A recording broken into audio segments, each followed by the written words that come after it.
So I remember being at school and copying another kid's homework on the morning that it had to be handed in.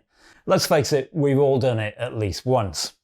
Well, luckily for me, the other kid had all the right answers, but the teacher still knew that I'd copied his work, and she never really looked at me in the same way again.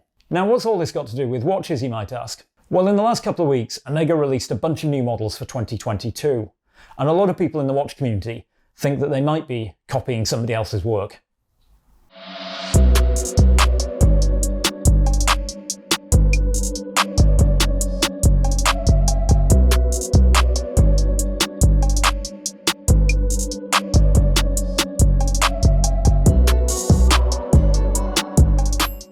So guys, I know this video is coming out a little bit late, but the day after Omega made its announcement, I caught COVID. Thankfully, I'm feeling a lot better now, and I still wanted to give you my take on these new releases for 2022. So guys, thanks for your patience. Now, there's an old saying that imitation is the sincerest form of flattery, and on face value, looking at these new releases, it's quite easy to come to the conclusion that Omega are simply jumping on the Rolex bandwagon and copying or replicating some of Rolex's most sought-after models. There are loads of videos where I've heard people saying things like that Omega are taking advantage of Rolex's supply problems and producing readily available alternatives of Rolex models that people simply can't get. However, I just don't buy into that theory. Stick around to the end of the video, guys, and I'm going to tell you what I think the reality is here. So let's take a look at some of the new models to see why some people are calling them Rolex copies. Firstly, there's a Seamaster. We now have a Seamaster in green. And I guess for pretty obvious reasons, people are already referring to this as the Hulkmaster. Now look, I'm not a big fan of green watches, never really have been, but I appreciate that colour is subjective, and as they say, one man's trash is another man's treasure.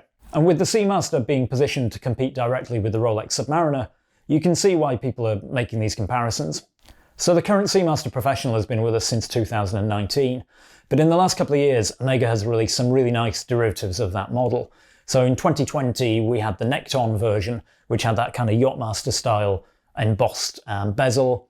And then not long after that, they released the black version, which, as the name suggests, is a really stealthy all-black version of the Seamaster. And this is one of my favourite watches at the moment. It's one I'd really like to add to my collection. It's just very, very cool.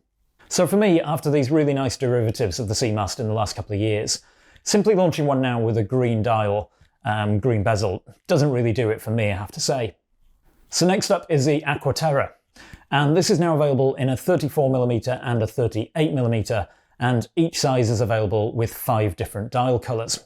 Now the Aqua Terra for Omega is what the Oyster Perpetual is to Rolex, and the fact that we've got these 5 bold dial colours just adds fuel to the fire that Omega are copying the guys up the road at Rolex. Now I was never a big fan of the Aqua Terra, but I think they've done a really nice job with this new version.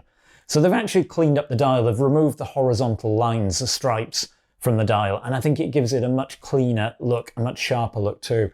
And I have to say now that if I was lucky enough to be in a position between having to choose between an Aqua Terra and an Oyster Perpetual, I think it'd be a really tough choice.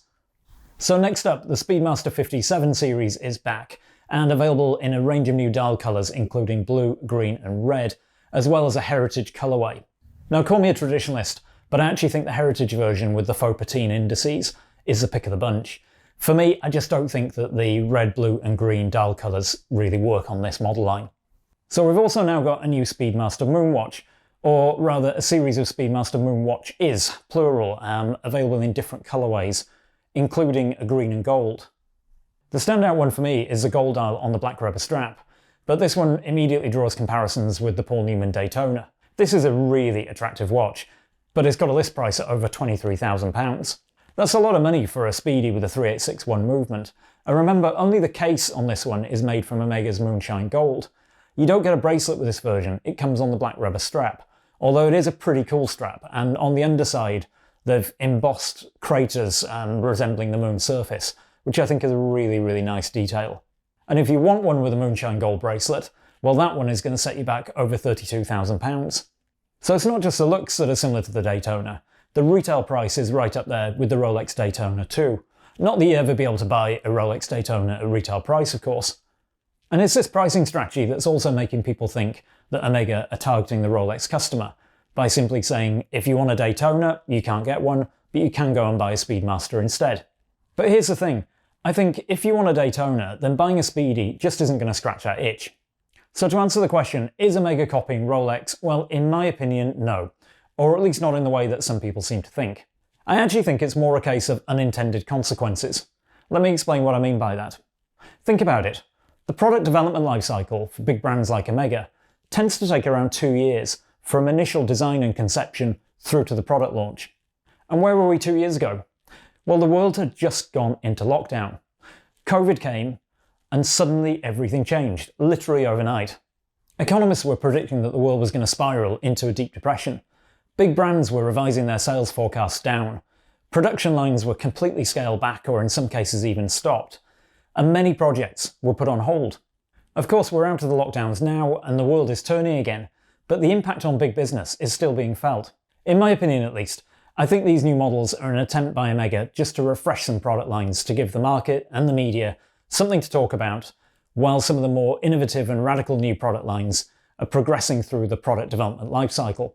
After all, offering different colorways by changing dial colors, bezels and strap combinations is about one of the easiest things that a watch manufacturer can do. So what I mean by unintended consequence is that the result of this product refresh from Omega is that some of the models bear more than a passing resemblance to Rolex, but perhaps purely by accident. Take the Seamaster for example. We already had a black dial, a white dial, a blue dial and a silver dial. So really where else is there left to go but green? Do you see what I'm saying?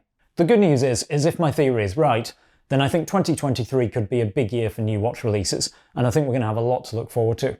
But guys, tell me in the comments what you think of these new releases from Omega. Let me know if you've got any favourites, or tell me if you think I'm wrong and that they're just simply copying Rolex. So guys, if you've enjoyed this video, please give it a like. Why not check out this video if you want to see my predictions for new releases from Rolex for 2022. As ever guys, thank you for watching and I look forward to seeing you on the next one. Bye for now.